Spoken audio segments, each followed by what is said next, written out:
அடுத்த ப்ரமோல விஜய்க்கு ஆஃபீஸ்லேருந்து ஃபோன் கால் வருது. ஹோரர் ப்ராஜெக்டில் லேபர்ஸ்குள்ளே ஏதோ பிரச்சனையாகி வேலையெல்லாம் ஸ்டாப் பண்ணி வச்சுருக்காங்க சார், நீங்கள் உடனே கிளம்பி வாங்க சார் அப்படின்னு கூப்பிடுறேங்க. விஜய் காவேரியை ரொம்ப மிஸ் பண்ணுறாரு. ஃபஸ்ட்டு போய் என்னோட ஒய்ஃபை பார்க்கணும், அதுக்கப்புறம் தான் நான் மற்ற எல்லாத்தையும் வந்து பார்க்க முடியும் அப்படின்னு சொல்லிடுறாரு விஜய். விஜய் நேராக கிளம்பி இப்போது வீட்டுக்கு போகிறாரு. காவேரியுமே விஜய்கிட்ட இருந்து ஒரு ஃபோன் காலுமே வரலையே அப்படின்னு ரொம்ப அப்செட்டாகி உட்காந்துட்ருக்குறாங்க. காவேரி அப்செட்டாக இருக்கிறத பார்க்குறாங்க விஜய். நான் உனக்கு எவ்வளோ ஃபோன் கால் பண்ணனே, நீ ஏன் எடுக்கலை அப்படின்னு கேட்குறாரு விஜய். நீங்கள் ஃபோன் பண்ணீங்களா, ஒரு ஃபோன் கால் கூட வரலையே அப்படின்னு சொல்கிறாங்க காவேரி. நான் என்ன உனக்கு ஃபோன் பண்ணாமல் பொய்யா சொல்கிறேன் அப்படின்னு சொல்லிட்டு அவரோட கால் ஹிஸ்ட்ரி எடுத்து காமிக்கிறாரு விஜய்.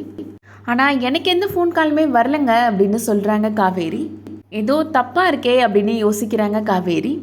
விஜய் சொல்கிறாரு, நான் ஹாஸ்பிட்டலுக்கு வெண்ணிலாவை கூப்பிட்டு கிளம்பும்போது நீ அசந்து தூங்கிட்டு இருந்த, அதனால உன்னை டிஸ்டர்ப் பண்ண வேணான்னு சொல்லிட்டு லெட்டர் எழுதி வச்சுட்டு போனேனே, அதையாவது நீ பார்த்தியா இல்லையா அப்படின்னு கேட்குறாரு விஜய். அப்படி ஒரு லெட்டர் நம்ம ரூம்லேயே இல்லைங்க அப்படின்னு சொல்கிறாங்க காவேரி. இதெல்லாம் கண்டிப்பாக ராகினியோட வேலையாக தான் இருக்கும் அப்படின்னு காவேரி கெஸ் பண்ணிடுறாங்க. நேராக ராகினிகிட்ட இதை பற்றி கேட்குறாங்க. ஆமாம் நான் தான் பண்ணேன் அப்படின்னு கூலாக சொல்கிறாங்க ராகினி.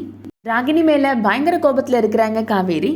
நீ என்னையும் விஜயும் பிரிக்கிறதுக்கு பண்ண விஷயத்தை பற்றி விஜய்க்கு தெரிய வந்துச்சுன்னா கண்டிப்பாக உன்னை வீட்டை விட்டு அனுப்பிடுவார் விஜய் அப்படின்னு கோவமாக சொல்கிறாங்க காவேரி. காவேரி விஜய்கிட்ட ராகினி பற்றின உண்மையை சொல்வாங்களா, வெயிட் பண்ணி பார்க்கலாம். இந்த வீடியோ பிடிச்சிருந்துச்சுன்னா லைக் பண்ணிவிட்டு நம்ம சேனலை மறக்காமல் சப்ஸ்கிரைப் பண்ணிக்கோங்க. தேங்க்யூ.